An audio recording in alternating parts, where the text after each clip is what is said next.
So, how did I start running? Well, I've come a long way, getting distracted by other sports, but now I solely focus on running, trying to become a professional runner.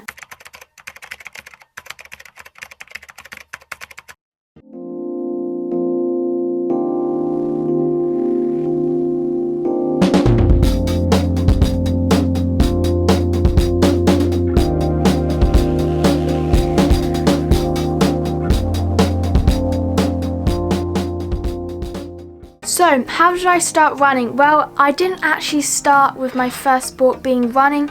I definitely did all those sports at school when I was in primary school. I mean, I'm still at school, but I meant primary school. I did sports like football, hockey. I was particularly keen on hockey when I was younger. I went to a club every week and really just locked in, just played hockey really often. And played for my school, did matches. And then when I was 8 years old, I joined a football club. So then I was balancing hockey and football, and those were my two main sports. I was doing maybe other sports during school, PE and stuff like that, but hockey and football were like my main sports. Then when just before lockdown hit, I had decided just randomly one day after school just to do a few laps around where I lived. And the reason why I started running was because I was slightly influenced by my siblings and parents who had actually done some running before. That's why I kind of wanted to start myself. And yeah, I just went like 2 laps around where I live, which is probably like 1 kilometer. And then the day after, or a few days after, I decided to come back again, and then not only just do like 1 kilometer, but just maybe do like 2k, so a bit more than I did when I just started. And then it just went off from there. I just, when lockdown hit, I went every single day, just at an easy pace, just 5Ks, 7Ks, every single day, 6 times a week with my sister. I had no clue about like interval training and adding structure to your training because I was completely a beginner. So then after a year of doing like some running, maybe a bit of football, I actually joined a football club.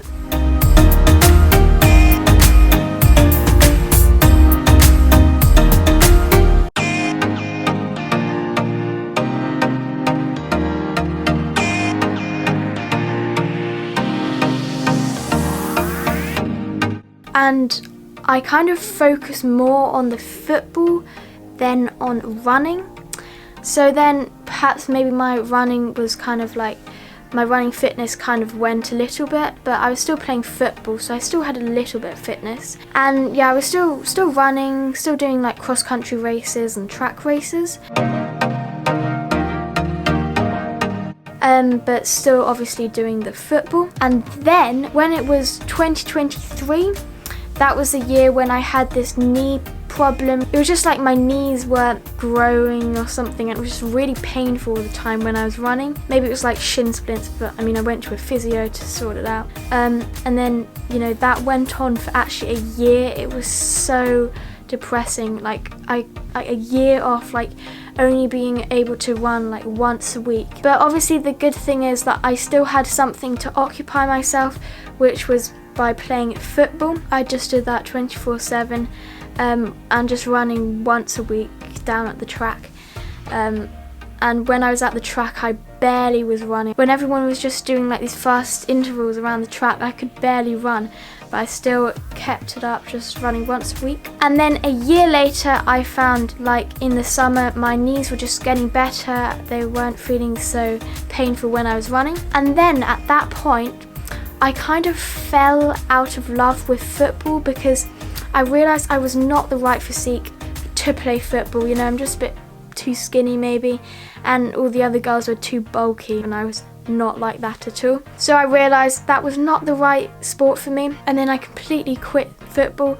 After playing it for years, I just quit football, and hockey was long gone. I ditched that ages ago before lockdown. The year when I was of 2024, I was just completely just focusing on running, which I'd never properly done before.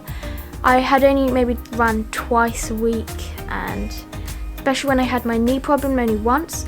So then when it came to 2024, I was just running every single day, just training, having structured training such like interval training, long runs, easy runs, tempos, all of that training. And then I've done that now for a year and a half, which brings me to right now, just training to really just PB in the 5K. I really want to do that. I think, you know, my fitness is getting so much better, which is really good.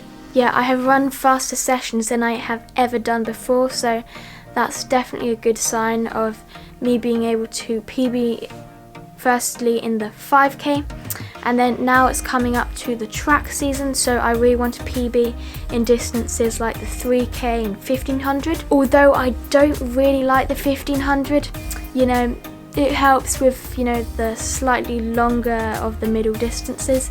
So I'll definitely have to give the 1500 a few goes. And then the 3K, I'm definitely going to come back to PB in that. My PB is 11:06, so I really want to get 10:45.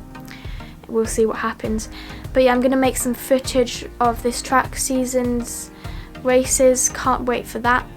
And yeah, as for the future, I'm probably going to do more longer distances like the 10K, half marathon.